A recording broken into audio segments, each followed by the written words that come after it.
On a sunlit morning at Cedar Bend Farm, the crew hosts a free compost workshop for curious neighbors.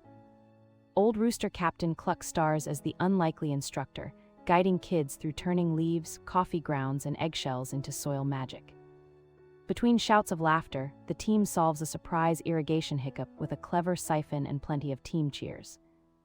An elderly farmer shares a story about soil health while a curious goat samples the compost pile, approving with approving nods. By sunset, tiny victories echo from the greenhouse to the gate as new friendships sprout and curiosity blossoms.